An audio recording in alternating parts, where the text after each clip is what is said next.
Okay, we're looking at chapter 5 and moving into this third miraculous sign that Jesus does.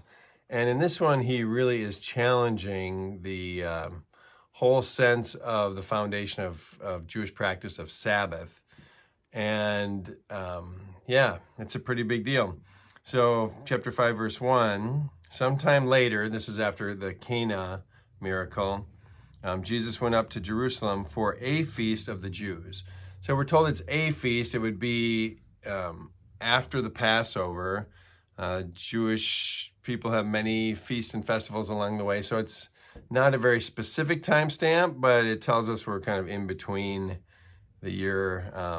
Probably the summertime, maybe the fall, I'm not sure.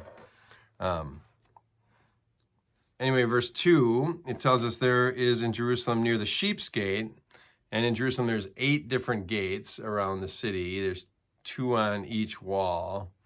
The Sheep's Gate is a pool which in Aramaic is called Bethsaida.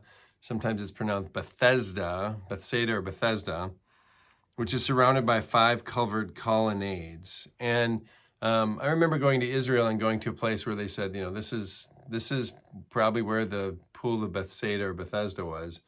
Has some ancient roots, and there was this belief of this healing power of the waters there. And we'll hear about this from the guy when he describes it. But apparently it was this, people would bring people who were paralyzed or sick or invalids, whatever that means. And there was a time that when the waters would move, they would be stirred up. People believe that there was an angel there, an angel of healing that was in the water or upon the waters. And when the waters were stirred up, then you went into those waters and you received healing. And so that's why everybody's here around this pool. So, called Bethsaida, surrounded by 5 colonnades. Verse 3, here a great number of disabled people used to lie. The blind, the lame, and the paralyzed. So, verse 5, one who had been there as an invalid for 38 years. And the interesting thing about 38, right, that the number 38 is, it's very close to the same number as 40, right? 40 is a number of completion in the Bible, kind of an Old Testament number. It's a number of years that the Israelites wandered in the wilderness. So there's a sense here that this guy's been, you know, sitting as an invalid for 38 years, and maybe this is coming to completion here with Jesus' miraculous sign. When Jesus saw him lying there and learned that he had been in this condition for a long time, he asked him, do you want to get well? And this is usually the way Jesus approaches people. He instigates. Not so much in Cana, right? He didn't instigate in Cana. His mother did, which kind of started things off in the Cana miracle. When he spoke to Nathanael, Jesus instigates. When he speaks to Nicodemus, Nicodemus instigates. So it's not always like that, but when he does the conversation with the woman at the well, Jesus instigates with her, right? Give me a drink. And here he does the same thing. He sees this man and he says, you know, do you want to get well? So usually it seems like Jesus starts things off here. Verse 7, the invalid replied, I have no one to help me into the pool when the water is stirred. And while I'm trying to get in, someone else goes down ahead of me. So he kind of spells out this belief of the water being stirred up for healing. And he's just not able to help himself. He has nobody to help him. In verse 8, Jesus said to him, get up, pick up your mat, and walk. And this is an interesting command here.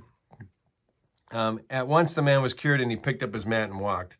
And I don't have my notes in front of me, but there is, I think it's in Nehemiah, I can't remember exactly chapter and verse, but there's a renewal in Nehemiah. Ezra and Nehemiah are when the temple is being rebuilt in the Old Testament. And so it's like, I remember you're in the 400s BC, when after the exile, or maybe early 500s, I'm not sure. But they find the scroll or the book of the law. They find this sort of spelling out of what people were supposed to be living like. And, they had not been following it. And when they find out this, they tear their clothes, they weep, there's a national mourning, and then they begin to implement what is in the book of the law that they find in the temple, right? In the ruins of the temple. And one of the things that they find is that the Sabbath, how important the Sabbath is, and you're supposed to do no work. And there's a line in there that they read that says, you are not to carry your mat. And Nehemiah enforces this. He becomes kind of the morality police of the people, getting them to enforce the Sabbath so people will do no work.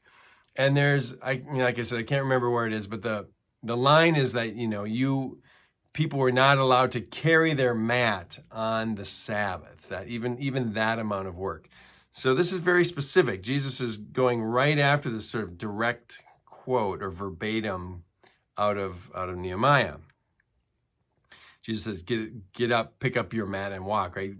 Basically break the Sabbath. For whatever reason, right, Jesus is challenging this. He tells the guy to do this. And at once the man was cured and he picked up his mat and walked. So the man follows Jesus' command, right? Because he's been healed. And so then we're told the day on which this took place was a Sabbath. So here we go. It's a little bit of a showdown. In verse 10, and so the Jews said to the man who'd been healed, they must see him coming, walking with his mat. This is forbidden, right? Everybody knows it, especially since Nehemiah outlined it for, how many hundreds of years ago. It is the Sabbath. The law forbids you to carry your mat. So they spell it out for him. But he replied, the man who made me well said to me, pick up your mat and walk. So it's very practical, right? He's following the orders of the one who healed him. And he doesn't want to, not follow the command here. So he's doing it. Verse 12, so they asked him, who is this fellow who told you to pick it up and walk? So they don't know. They're just seeing the trespass of the Sabbath law here. Verse 13, the man who was healed had no idea who it was, for Jesus had slipped away into the crowd that was there. 14, but later Jesus found him at the temple and said to him, see, you are well again. Don't sin or something worse may happen to you. So this is interesting. Jesus is saying, don't sin and or fall into sin is sometimes how it's translated. But Jesus is funny. He's kind of slippery, right? We know he's under the gun a little bit with the leaders in Jerusalem. And so he, slips away. We're told by John, he slips away in verse 13. And he slips back in to talk to the guy at the temple, but he's like undercover. He's incognito a little bit. But he gives this guy some advice. He says, don't fall into sin again, so nothing bad happens to you. Verse 15, the man went away and told the Jews that it was Jesus who made him well. So the guy understands that it's Jesus, right? He doesn't have any idea, but when Jesus comes to him again, for some reason he can identify him. Maybe Jesus was with his disciples. Maybe he asks somebody, who is that guy, right? We're not told how he knows, how he didn't know at first, but now he knows when Jesus comes back to him. Maybe Jesus told him who he was, but it doesn't say. But now he tells the Jews, the leaders of the Jews here, it was Jesus. Verse 16. This gets a little weird, right? Because we're told that Jesus has slipped away from them and is sort of incognito, but that changes in the next verse. Verse 16, so because Jesus was doing these things on the Sabbath, the Jews persecuted him. So they must have gone and found him after he told them. Verse 17, Jesus said to them, my Father is always at his work to this very day, and I too am working. And for this reason, verse 18, the Jews tried all the harder to kill him.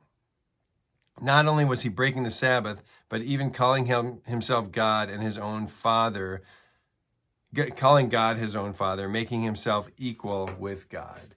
So here we have the gist of that. Jesus uses this sign to challenge this Jewish understanding of the Sabbath, which is crazy. And he also challenges the idea in Genesis of God's resting. So that's kind of what the Sabbath is based upon. This story in Genesis, God worked for 6 days and rested on the seventh. And the Jewish people, sometimes they interpret it as God continues to rest. And here Jesus is saying, no, my Father is continuing to work, right, to this very day, and I am working. We're both at work. That the Sabbath is about something else here. Jesus is trying to redefine the Sabbath. He's challenging these ancient understanding, and now it's outright the Jews are trying to kill him. We're told that here. So the stage is set for the continuing showdown between Jesus and the Jews in John, but these are really the Jewish leadership. So there's the third miraculous sign. And we're going to stop there. And then Jesus goes into a big discourse, and we'll pick that up another time. Thanks.